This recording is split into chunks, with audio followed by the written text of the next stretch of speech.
Super good news mga kabayan, mga helicopter na nabili ng Pilipinas sa Japan dumating na sa bansa. 2 sa 8 Subaru Bell 412 EPX o UH-2 na gawa ng Japan ang idineliver na sa Pilipinas. Wow na wow! Basta gawang Japan, matibay yan. Amerika, hindi lamang tutulungang magkaroon ng mga bagong eroplano ang Philippine Coast Guard. Kasalukuyang nagsasanay ang mga miyembro ng Philippine Coast Guard para sa 2 barko na ibibigay ng Amerika sa kanila. Hindi lang yan mga kabayan, meron pang isang 210-foot US Coast Guard vessel ang makukuha ng Pilipinas sa Amerika. Malaking pagkakamali ng mga politiko ng Pilipinas ang isarado ang base militar ng Amerika noong 1990s. Yan ang pahayag at paniniwala ni dating Associate Justice of Supreme Court Andres Reyes Jr. Kaya tuloy nasakop ang ilang mga features natin sa West Philippine Sea. At ngayon ay nakaposisyon ang China malapit sa Pilipinas. Sang-ayon ba kayo mga kabayan?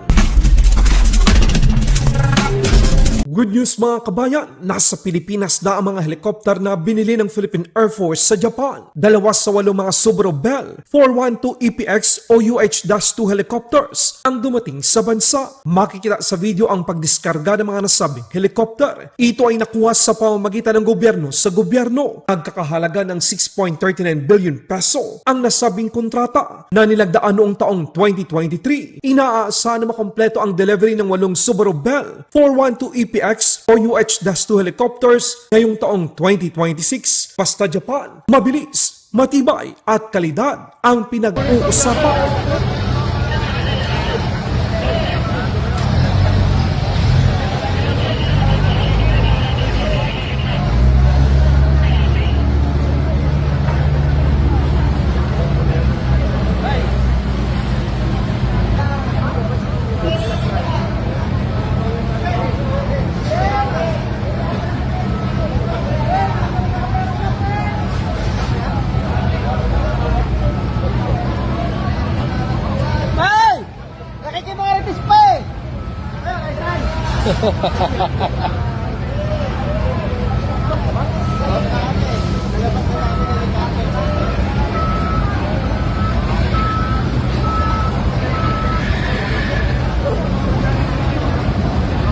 Good news pa rin mga kabayan, hindi lamang mga eroplano ang makukuha ng Philippine Coast Guard sa Amerika. Amerika, magbibigay sa Philippine Coast Guard ng mga barko. Makakatanggap din ang Philippine Coast Guard ng 87-foot Marine Protector Class Patrol Boat sa pamamagitan ng Excess Defense Articles. 2 sa mga ito ang ipinako ng Amerika na ibibigay sa Pilipinas sa panahon ng pagbisita ni Pangulong Bongbong Marcos Jr. sa Washington. Nakatakda ding kunin ng Philippine Coast Guard ang isang malaking dating barko ng US Coast Guard, ang 210-foot Reliance Class Cutter. Ang delegasyon ng Pilipinas ay dumating sa Amerika noong nakarang buwan upang inspeksyonin ang nasabing Reliance Class Cutter. Ang Malaysian Marine Enforcement Agency ang isa din sa mga operator nito ngayon matapos tanggapin ang kapares na uri ng barko mula sa Amerika. Kaya sino ba naman tayo para tumanggi sa mga delegasyon ito? So kung magkakaroon tayo ng 3 King Air that will be coming from the US government, this is really a very big boost para sa ating MDA capability. No?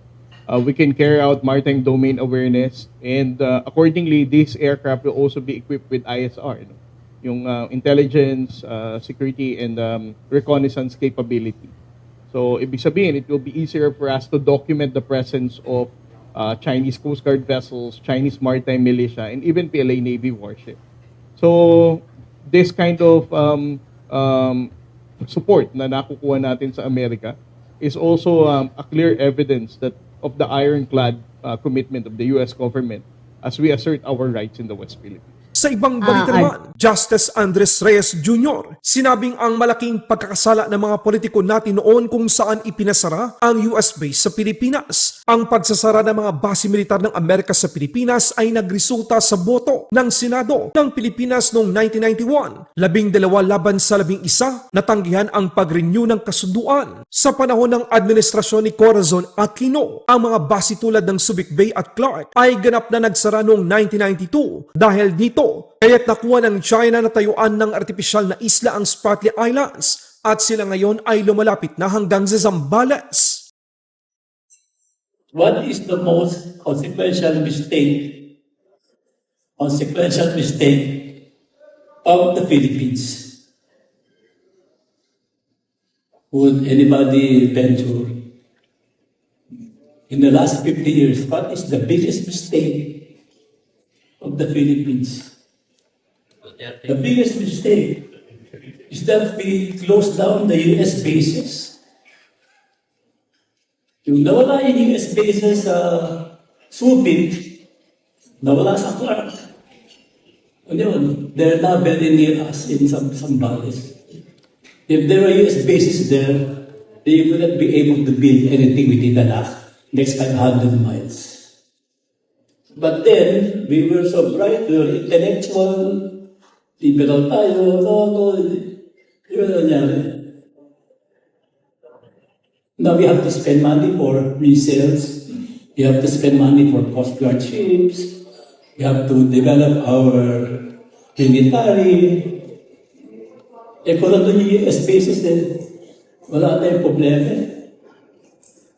So that is one of the biggest mistakes that a Filipino has done.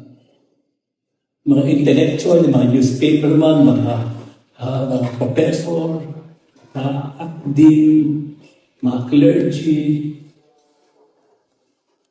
They did not know that they were facing an evil empire.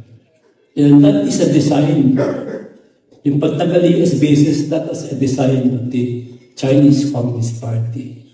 I know there are people here from the Filipino-Chinese Commerce, but alam ko, kayong mga Pilipino, at paglalaban ng Pilipinas, at pag may gera, lalaman kayo sa Pilipino. China wala talagang kadala-dala. Chinese company patuloy na tinutulungan ang Iran sa paglalahad ng mga larawang kuha ng satellite sa mga base militar ng Amerika sa gitnang silangan. Sa military base sa Jordan, makikita ang nasa 6 na EA-18G Growler at 18 mga F-35 ng Amerika ang nakaparking doon. Ito ang mga military assets ng Amerika na dideploy sa lugar bilang kabahagi ng operasyon kapag nagbigay ng hudya si President Trump na salakayin ang Iran. BRP Miguel Malvar FFG-6 ang bago at leadership ng Malvar-class frigate ay sumali sa international fleet ng India. Kapansin-pansin ang high moral ng mga Pilipino sa pinakabagong barkong pandigma sa kanilang inventaryo, isang patunay na pang world class na ang hukbong dagat ng Pilipinas. Is Vietnam people.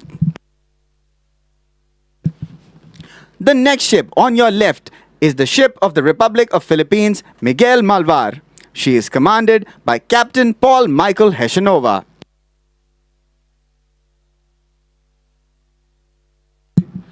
Philippines नौसेना का यह जहाज उन्नत sensor, vertical launch हवाई रक्षा मिसाइलों और मजबूत anti surface एवं पनडुब्बी रोधी युद्ध प्रणालियों के साथ नौसेना की तटीय युद्ध क्षमता को महत्वपूर्ण रूप से बढ़ाता है.